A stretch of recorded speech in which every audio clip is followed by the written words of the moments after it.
Welcome to Remarkable Retail Podcast, Season 5, Episode 4, presented by Market Dial. I'm Michael LeBlanc. And I'm Steve Dennis. Well, Steve, we've got a solo episode coming up today. Did I ever tell you that the reason I got into my current career path, I guess you could say, was a company called Amazon? So I bought a book in the mid-90s, and I'm like, this could change everything. I think I'm going to go down this path. So I have a lot to say and think about Amazon, even personally, because it really reconfigured my career trajectory. Well, a few things have happened since then, huh? Yeah. It was a pretty good bet. This whole e-commerce thing could be something. We'll figure out what it is. Plastics, Michael. Plastics. And well, that is the theme of our episode. We're going to talk about Amazon. Now, Amazon's a wildly complex, big business. It's got many moving parts, many of which are not actually associated with retail. What we're going to focus on today is their physical store strategy. I guess it's about 4 years ago, we'll probably put the link in the show notes. I wrote an article, which I actually got a fair amount of pushback on, where I said that Amazon's future was increasingly going to be driven by brick and mortar. I figured at some point, which has turned out to be right, a little bit of a bumpy road because of COVID, but at some point, we're going to see a maturing of e-commerce growth. And because they were so well penetrated in a lot of categories, that for them to keep this growth going, top line growth, but also improve their profitability, it was going to be important for them to start investing in brick and mortar stores. Now, at that point, they already owned Whole Foods. But they were starting to play around with some other concepts. And now, as we know, and we'll get into, they're making a big push into grocery and perhaps a big push into apparel and convenience stores. So I've been following this for a while, talked about it in the book, given that they've closed some of their concepts, given some of their aspirations for other physical retail, given some leadership changes, et cetera, et cetera. I think it's a good time to talk about what they're up to. Yeah, it's a good time to revisit. As it happens, they put out their results as well, so we can kind of a bit of color commentary around that in our news section. Now, we should tell the folks that we're on the road again together. Excited. We'll be seeing each other in Las Vegas in September. Yeah, Viva Las Vegas. Do you have the musical cue to... No? I wonder if I still have that. I don't know. But keep talking. I'll see if I can find it. We will be headed back to Las Vegas for Grocery Shop. So that's the Shop Talk version for the grocery business. And that's happening. I guess it's there we go. This is a multimedia extravaganza here, ladies and gentlemen, and all included at the very, very low price. But yes, we will be at Grocery Shop the third week of September, I think it is. So if you are going to be there, be sure to say hi. We will be not only absorbing the great content, but recording some bonus episodes. So stay tuned for that. Yeah, lots of great folks to talk to, and great to be back in Vegas and talking about grocery, because it's such a big part of the business, and it's great to spend a little more time to it. All right, well, so we'll get to our part about our segment on Amazon. Let's talk about the news. It's an action-packed week, which is, typically it's not a sleepy summer week, that's for sure. There's a lot going on. Where do we start? Let's talk about the big picture, the macroeconomic news. What are you hearing? Well, this was, I do think as a news week, this is perhaps the busiest we've had. This week, bunch of U.S. data. The GDP data came out. The GDP was down second straight quarter. Some people say that means recession. Other people say not so much, but certainly signaling a continuing decline in economic activity.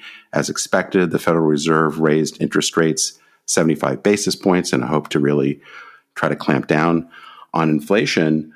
Things like consumer confidence down again. But, the overall picture, and I guess there's kind of two things to tease out, because certainly the consumer is continuing to spend. How much of that is price inflation built in? A bit difficult to tell. But, the countervailing argument towards the recession, as I think we've touched on a couple of times, and there was more data this week, is that the labor markets continue to be strong.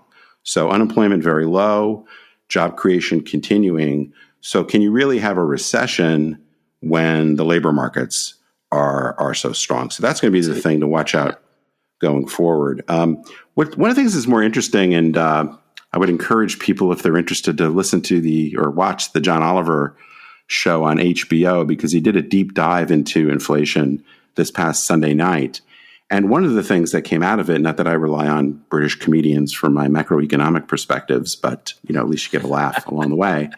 But typically inflation's a function of supply and demand and this imbalance. And demand has been high and is starting to slow. So you would think that would probably push inflation down. But I think the big challenge, not only talked about on the show, but Jerome Powell talked about in some of his comments about the economic outlook, is a lot of the inflation is really supply side related. We've got the war in Ukraine, which has got a big impact on fuel costs and food costs. As we talked about, the labor market is very challenged and doesn't look like that picture is going to improve dramatically from a cost perspective. So you've got a lot of these supply side pieces that are contributing to the high rate of inflation. And it's kind of hard to work out how those supply side pieces are going to dramatically improve in the next few months, even if you can start to tamp down demand. So it's a really, I think last week we talked about this. This is a very unusual time. It's pretty hard to make sense of the direction this is going, other than obviously the U.S. Federal Reserve is going to keep jacking rates up until they can hopefully start to force some inflation down. Well, that's certainly happening on this side of the border as well. The Bank of Canada tapping the brakes with a fairly significant, some of the most significant increases in the lending rate as well. And as you say, I mean, I've been talking to executives the past couple of weeks about there's no real playbook for this, right? So, it all gets down to what we talked about. You got to stay agile. You got to stay humble, because there's executives you can find who've lived through high inflationary periods, but high inflation with low unemployment, plus all these other contributing factors. There's no quite. There's a new chapter in the playbook, whatever that is. Well, notwithstanding that, the Chicken Little press releases are coming fast and furious. Lots of retailers sounding the alarm bell. What are you seeing from that, and what's your interpretation? Well, the week started out with Walmart doing an earnings warning. So people may remember back in May, I guess, last time Walmart reported their earnings, they were quite cautious, and we learned that they had a glut of inventory. So we'll hear from Walmart about their past quarter, I guess 2 or 3 weeks from now. But they basically said, we are taking down our expectations because we're seeing consumer spending decelerate, and we're having a hard time moving through all this inventory. So we are not making the progress we want on our inventory levels. We're going to have to discount more aggressively, and that is going to affect earnings, they suggested, for several quarters, I think, is what they said. And so the stock got killed. Then I think 2 days later, maybe, Best Buy basically said the same kind of thing. They did an earnings warning, and so both Walmart and Best Buy stocks have gotten hit pretty hard. The other one, this was an earnings release, I guess, not a warning, but Overstock. I'm pretty amused by the whole January 6th hearings here, where we learned about the Overstock guy. I'll save my opinions about that guy in particular. But anyway, Overstock. Not a political podcast, but still. Not a political podcast. I think most people probably know my political leanings by now. But if not, contact me off mic. But Overstock, I think their sales were down like year over year, like 34% or something. So, it'll be more interesting when we see Wayfair in a couple of weeks as to what's going on with the home furnishings business. But that was certainly not a very optimistic perspective. So, with a more price-oriented shopper, we're definitely seeing a lot of concern about their spending patterns. But I think in particular with Walmart and Best Buy, they are way over inventoried. And so that's going to be, sort of an albatross around their neck for at least a couple quarters, I would expect. Well, I guess we should also talk about on the vendor side, or whatever we want to call them, Shopify. What do you make of all that? I mean, it's an interesting acknowledgement that they're not listening to our podcast, basically. Right. Well, Toby, please pay attention, listen to our podcast. But yeah, they had a pretty good sales increase, but they signaled that basically e-commerce didn't accelerate 5 years as they thought and as they planned for. And so, yeah, they're laying off 10% of their staff. They lost, I think, $1.3 billion or something for the quarter, which was a huge turnaround from last year. So, that was a train wreck. To me, pretty surprising. Like, I thought of Shopify as a pretty well-managed company, and this was not a good quarter. But, Mr. Lutke, is that how you say his last name? Mm-hmm. He's getting paid a lot, and his stock worth quite a bit. So he's been getting some pushback as to it's not a good look to be paying yourself so much and laying off 10% of your staff because you made the wrong call. Yeah. Well, I wish them the best, of course, because they are a Canadian company, and as you know, they got the Canadian to get that in when I can. So I wish them the best. Well, let's finish off, I guess, where we're going to start in a way. But Amazon also released their earnings last night. Now we're talking specifically in the rest of our episode about their store strategy, and Amazon is a multi-headed beast. Like, it's very complex whenever they put out earnings, right? Because the messaging goes up, down, and sideways. But what did you make of what they had to say yesterday? Well, I found it a bit interesting, and there's been some. If anybody follows me on social media, you see some comments that I put out there. So, the Wall Street received the results very positively, mainly because they appeared to be much better than expectations. Doesn't Wall Street set the agenda? Well, I mean, objectively, they look kind of terrible to me in total. Yeah. So it was a little confusing, but if you kind of try to parse out some of the big pieces without going down much of a rabbit hole, what we saw was AWS, the cloud business, had strong growth, good margins. The advertising business, which they don't break out on a profitability basis, which I'll get to in a second, but ads, which is now I think close to $9 billion in revenue for the quarter. So huge. It's back to our last episode with Lauren, right? I mean, the Retail Media Network. They're the OG. Well, and they continued. So they were up about 18%, which is a little bit slower growth. But Meta, Facebook, a company formerly known as Facebook, had their first ever sales drop.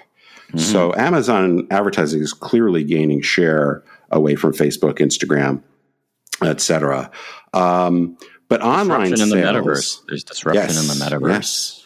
Yes. There's a whole bunch of stuff going on at Meta that maybe we talk about at a different time. But if you look at retail, so online, their sales were down 4% year over year. So that's not so great. The third party business was up a little bit. Physical retail was actually up for the first time in a little while, which is mostly Whole Foods at this point. But what's interesting is if you actually look, and the thing about Amazon, and you and I were talking about maybe doing another deep dive into Amazon at some point, because there's just so much here. Mm-hmm. But advertising is included within the North American and the international segments. So you can't break out what retail is making relative to subscriptions, relative to ads. But the amount of money they obviously are losing outside of AWS and ads is pretty staggering. I calculated just for the North American segment, the international segment loses money too. But the North American segment, for the first 6 months of this year compared to last year, they had almost a $9 billion swing in profitability. They made $6.6 billion last year. This year they lost 2.2. Now, keep in mind, not to confuse people too much, in that number is advertising, which probably contributed close to $10 billion in operating income for 6 months, I would guess.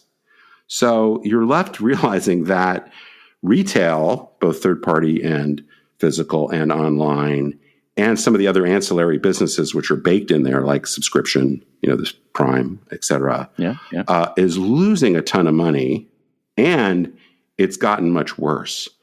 So I don't, I think clearly Amazon's business is driven much more by AWS and the advertising business, but the anchor that retail appears to be, it's pretty staggering, and nobody seems to be very paying that much attention to it. Yeah. Now, Jassy seems to be very focused on They've talked a lot about they built too much capacity and their labor costs, both because of COVID specific expenses, but just in general, are too high. So there is some indication they're making progress on some of those costs, and they sounded a pretty optimistic tone about what that would look like going forward. But I kind of look at it and go, nobody's like paying attention to the man behind the curtain here.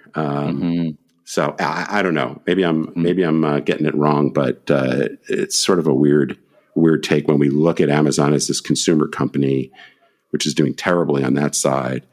Yet, really the action is on AWS and the B2B ad business.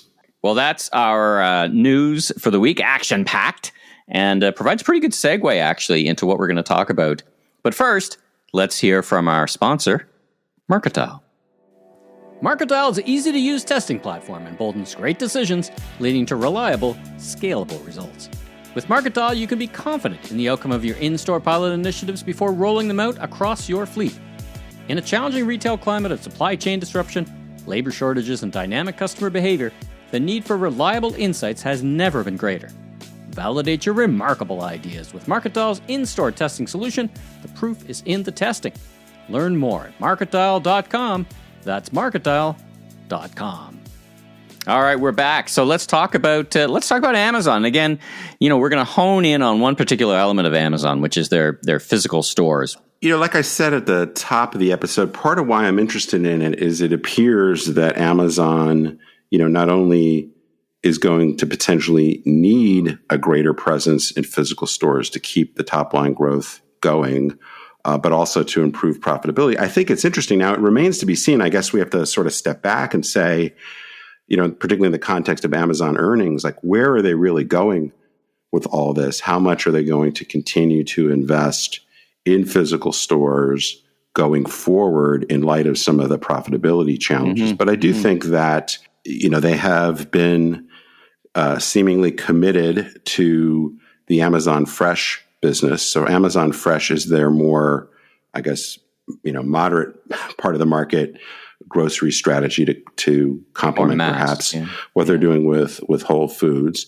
They've opened Amazon Style, which is people have described as a department store. It's not really a department store, but it's an apparel focused concept. At the same time, and you've been there. You've been to that store. Yeah, so right? I want to come back and talk a little bit about what I learned. But I think strategically, they've certainly been signaling over the past year or so an intention to focus more on certain segments of physical retail. As a lot of people probably know, they several months back closed several of their I call it the land of misfit toys, but they had the Amazon bookstores. I think there were about 60 of those. There are 4-star stores, which were, as we joke around, should have been called 1-star stores.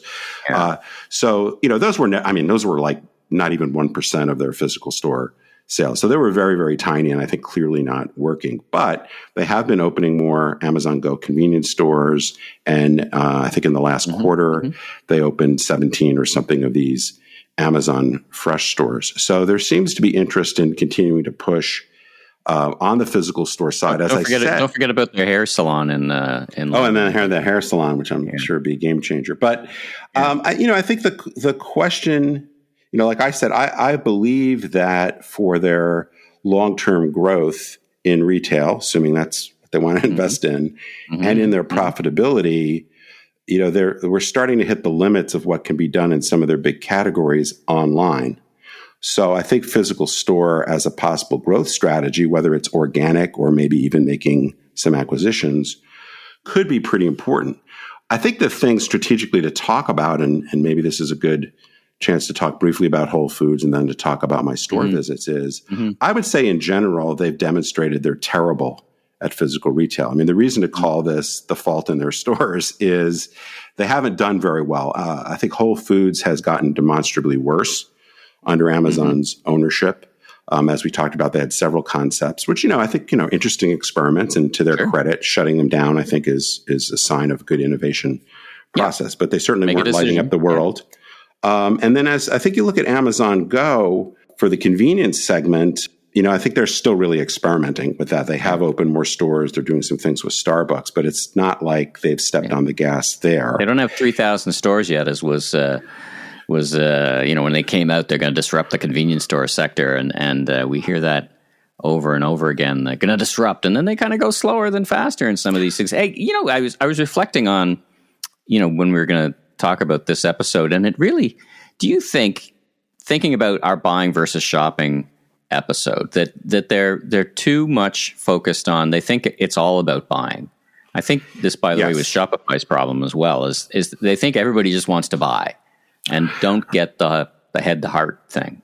Exactly. I think that's my hypothesis as to what the single biggest problem is. There's this old saying is if all you have is a hammer, everything looks like a nail. Yeah. And I think Amazon is fundamentally an engineering type company, and they approach things from the buying or more efficiency kind of driven perspective, which when it comes to Amazon Go, Amazon Go, even though it doesn't appear that it's lighting up the world, that is a convenience driven format.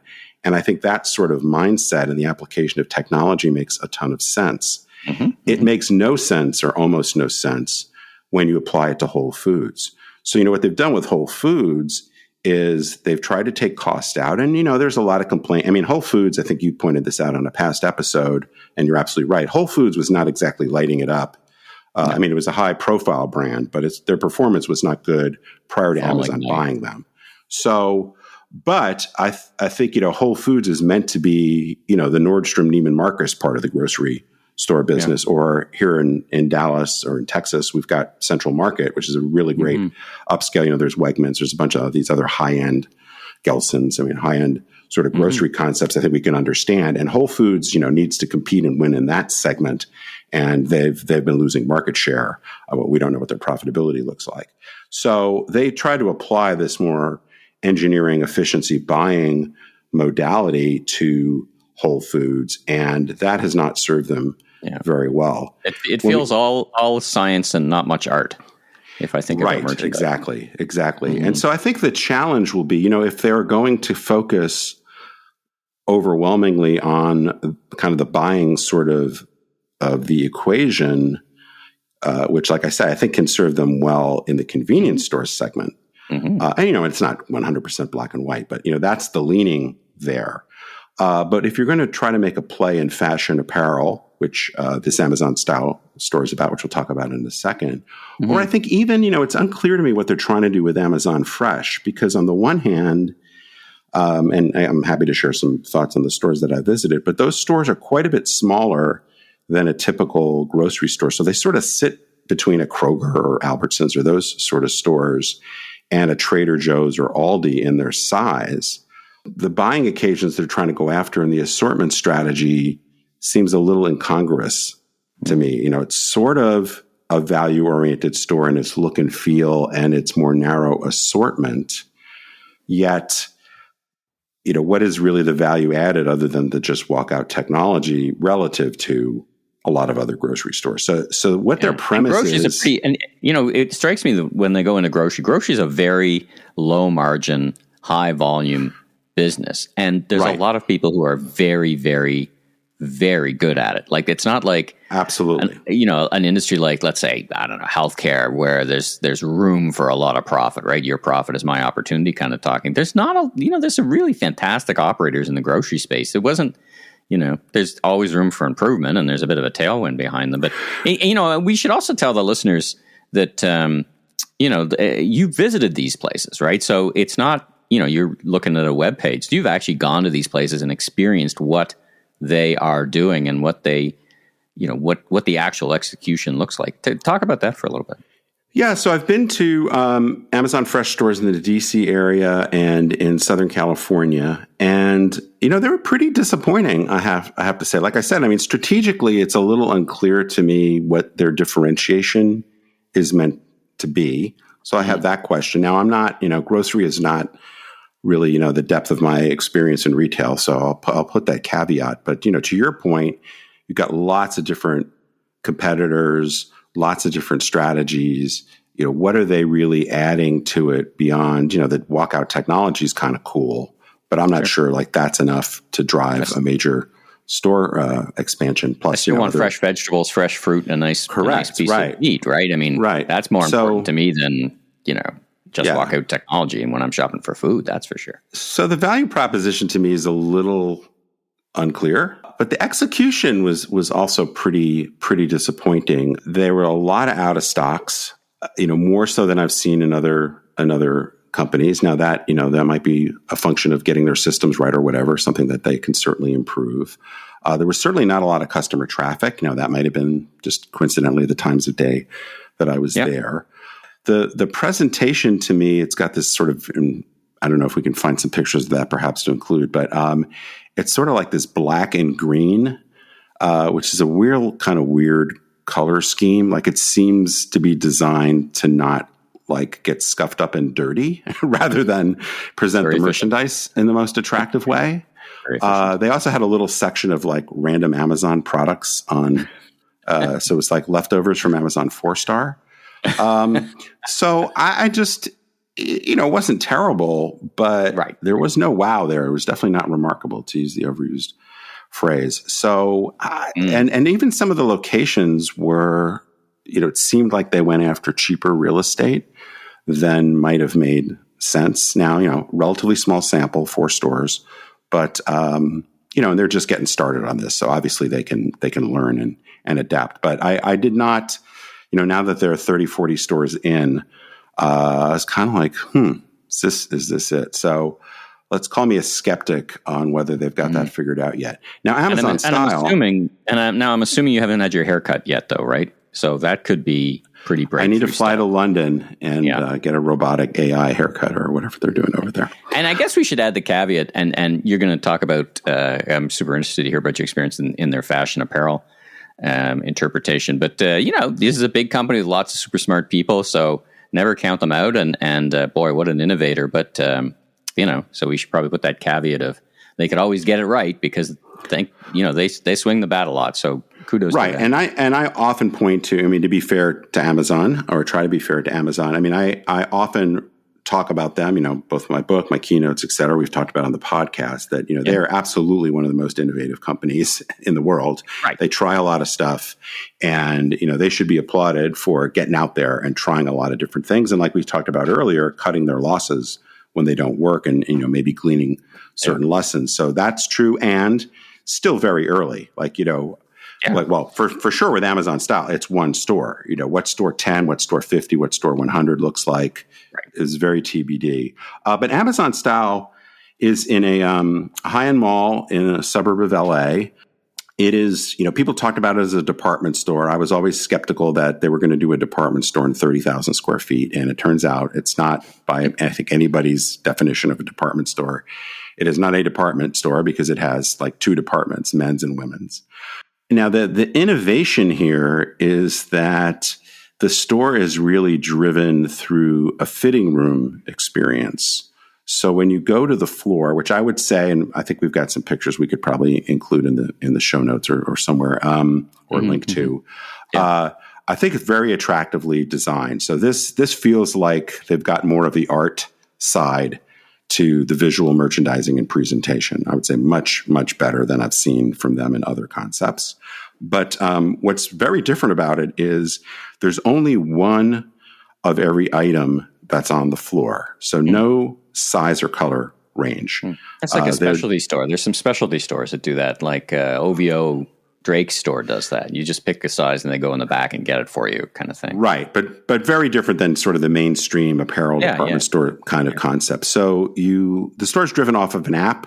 You scan the item that you're interested in, and you can either just buy it on the app and it'll be ready for you up front in a few minutes, or they will set it up for you in a fitting room. So there's something like 30 fitting rooms in the store. The first floor has got 30. The first floor has got like 12 of them. The second floor, which is only fitting rooms, has another 18 or something like that. So it sets up a fitting room for you.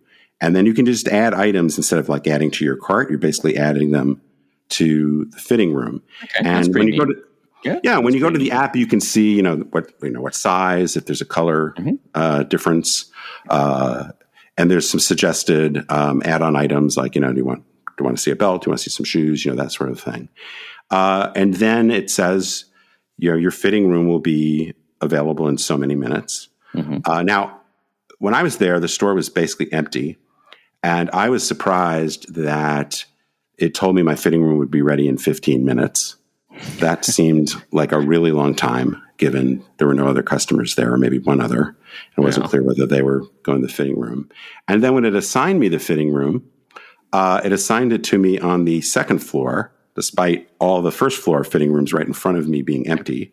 They decided They decided you needed a bit of exercise, perhaps. Apparently, I can make it up the stairs. I'm not in the greatest shape, but I can do it. It just was a weird customer experience to me. Yeah. That now, again, that seemed to be some glitch in the software that they could fix. But when you get in the fitting room, not only is in this case, I just picked out one pair of sort of khaki type pants that were there, but they also have several other items that they've placed there that are sort of recommended. So they're doing kind of what a good salesperson would do, like bring you a pair of jeans, et cetera. Sure. And then there's a very cool interface, touchscreen that you can, for example, if it's the wrong size, you can request a salesperson to bring a different size to you. But there's also suggested wardrobe items, all of which you could get delivered to you, or you could ship or what have you. So it's very cool technology interface. And when they bring you, if you need a different item or an additional item or whatever, when they bring it to you, they don't actually knock on the door. They put it, it's kind of hard to explain, but maybe we'll put a link. There's an article that did a really deep dive on with pictures and how the whole process works. But they basically put it in a closet from behind, and then you're able to take it out. So you can avoid, if for introverts, you can avoid seeing anybody. Though I will say, that when I walked into the store, I was greeted by a very friendly person who was super helpful and explained to me kind of how things work. So that was a very good experience. Some of which I just wanted to pause here. Some of what you're describing, I saw 5 years ago in Rebecca Minkoff's store in Soho, and she had mirrors. She had interactive mirrors in the change room. She had lights. You could change the lighting, to see what you're in, and you could request a different size. So that's. Who was that? CGI or some company built that for them 5 years ago. So that, some of this isn't exactly, net new. I mean, the approach is interesting, but no, it's not totally new. I mean, they're synthesizing a number of things together. So overall, I would say, I'll give them a little bit of a pass on, why it took 15 minutes for the dressing room and why I got assigned a dressing room on the second floor. I assume that's something that could be shaken down. I mean, I would say that if that was generally the experience, I'd just walk to the Nordstrom next door. I can go in, grab stuff, be in and out of the dressing room in 5 minutes. Be out of there in 14 minutes. Yeah. Right. So I think, it's a really interesting model. The store from a merchandise assortment standpoint definitely skews younger. So I'm not necessarily the customer in terms of the product offering. There's very little, outside of apparel, there is some footwear and, kind of accessory type items, but very limited. And it's merchandised really from an outfit standpoint. There's no shoe department or cosmetics department or anything. That's why I say it's not really a department store from that perspective, not to be too much of a literalist about it. But, whether people will want to shop this way fundamentally, it's just hard for me. I mean, it's interesting. Like I say, for introverts, it's great. You don't have to talk to a salesperson and you can leverage technology. But, if they're competing with the other specialty stores in an upscale mall like this one, retailers that have a similar, if not even more extensive assortment of apparel, but also you can get more shoes, you can get a handbag, so from an assortment strategy standpoint, I'm not sure it's quite hitting the market right. But anyway, they've announced they're going to open another store in Columbus in the fall. So we'll see what that looks like. And like I say, I don't think store one is necessarily indicative. Well, number one, whether this will actually ever be rolled out, but how it might iterate. But certainly in terms of a technology customer experience perspective, quite different. Interesting, remains to be seen whether people will really gravitate to this in the way that people would hope. Couple of 3 comments. One is I get grocery more than I get anything else because it's such a high frequency buy, and if you're accumulating data, you see the customer a lot. So I really get the attractiveness, notwithstanding the low margins and the difficulty of the business of grocery. You've got super high frequency of shopper, right? So I think that's attractive to a business like Amazon. The second thing would be, a business of their scale, you think they could hire folks who know retail deeply. But maybe there's a bias there that they say we don't want to hire anybody who's got deep retail experience because we think we've got it figured out and we want to take a different approach. And then the third would be, and this is probably not a bad way cumulatively to roll up your thoughts in the episode. Not everything is staying the same. Jeff Bezos has moved on. We've now got Mr. Jassy running it. We got new retail leadership: Doug Harrington, Dave Clark. Right. What do we? Comment on your idea about why they just can't get this right. I mean, they have no limit ostensibly on resources. And then what do you think the outlook is for the future under potentially new leadership and a new direction? Well, I think it's a bit of the buying orientation, the hammer, and applying to it. Dave Clark, the guy who ran consumer previously, came up, is really more of a logistics guy. So you can understand that kind of orientation he would have.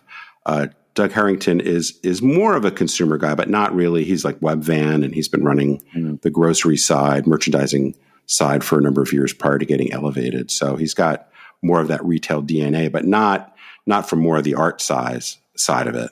So remains to be seen. But yeah, I mean, if they wanted to, and I don't know, they haven't hired me. I don't think they've hired you. So I don't know, what sort of consultants they're bringing to the party. Contact information, by the way, information. Yes, right. We're very reachable, very reachable, very reasonable, very reachable. But I think it's difficult to say where the direction of retail, more holistically, and particularly physical retail, is likely to go going forward. To your point, if you believe that Amazon is mostly motivated to spin the flywheel and to drive the advertising business, it's helpful to reach different kinds of customers or get deeper with different types of customers and different sort of purchase occasions. So if they can grow more the upscale apparel business, if they can get into grocery in a more profound way, that's a lot of data to translate into more advertising dollars, right? Mm-hmm. So there's part of me which says they have to do it to spin the flywheel. A lot of co-op dollars too, by the way. I mean, grocery has a lot of co-op dollars, a lot of vendors who understand that consumers make a lot of food buying decisions at the shelf. Right. So I think it's a little bit hard to tell. I mean, I do think, going back to something we talked about earlier, we've talked about in other episodes, I think we make a mistake generally when we try to evaluate Amazon as a conventional retailer. Like those sort of metrics and that sort of, why doesn't Amazon do this? Why doesn't Amazon do that? I think is often taking us to the wrong place because they don't asking the wrong question, right? Right. Asking the wrong questions. Yeah. The other question I would have is, it remains to be seen, where Jassy and Harrington are going to, drive the business. I think the other question is if they really do want to get deeper into certain retail categories, largely brick and mortar dominant retail categories like grocery, like convenience stores, there's home improvement, there's furniture, there's a number of other categories where they do well on the buying side, but they don't do well at all on the shopping side. Yeah. Is there another acquisition that makes sense? I've talked about borderline facetiously, but buying Kohl's, for example, which would cost them $7 or $8 billion and instantly give them 1,100 locations and a lot of relationships with consumers in more upscale and vendors, versus taking 10 years to build out Amazon style, So, but I think that ultimately gets back to where in the priorities of the enterprise in total do they want to spend their time and their capital. They certainly don't have any issues with being constrained on capital. Yeah. But whether that's something that Jassy's interested in, whether, Wall Street will sort of go for that ride, Certainly looks tougher in the immediate term because of the challenges in e-commerce and retail. But, there's a lot of stuff they could be experimenting with for the next year or two before they'd have to place bigger bets. So I think it's interesting. I just think, again, it's important to understand what spins the flywheel at Amazon, where they're very strong, which is overwhelmingly on the sciencey engineering buying part of it. Yep. Not so much. I mean, that is potentially fertile ground for them, but it's going to take a different orientation, and it's going to take them into some territory that, they're really not that experienced in. Well, and a shout out to Mr. Jassy, Mr. Harrington, and the Amazon public relations team who might be listening to this episode. We would welcome the opportunity to be told that we're getting something wrong, or that we haven't seen something, or that we'd love to learn more. So maybe it's a new day at Amazon. We'd love to have always day one, I hear. Yeah, always day one. So maybe it's day one of coming on the Remarkable Retail podcast and explaining yourself about what exactly is going on. All right. Well, listen, it's a great episode. We've covered a lot of ground, and we've had what I love about your insights, amongst other things, is you actually have been to these stores, and notwithstanding you didn't get a haircut at their store, but you've got that kind of real ground on. Here's the experience. Here's what we think. And I've been to a lot of their stores, but I haven't been to the latest iteration. So maybe that is in our future. Speaking of in our future, reminder, we'll be in Las Vegas for Grocery Shop. So shout out to Vegas. And that's a wrap on this episode of Remarkable Retail. Thanks, Steve. Thank you. If you like what you heard, please follow us on Apple, Spotify, your favorite podcast platform, so you can catch up with all our great interviews, like our discussion with Seth Godin on what retailers can actually do to fight climate change. New episodes of Season 5, presented by Marketal, will show up each and every week. And be sure and tell your friends and colleagues in the retail industry all about us. And I'm Steve Dennis, author of the best-selling book, Remarkable Retail, How to Win and Keep Customers in the Age of Disruption. You can learn more about me, my consulting, and keynote speaking at stephenpdennis.com. And I'm Michael LeBlanc, consumer retail growth consultant, keynote speaker, and producer and host of a series of retail trade podcasts, including this one, plus the host of the popular YouTube cooking show Last Request Barbecue. You can learn even more about me on LinkedIn or meleblanc.co. Safe travels, everyone.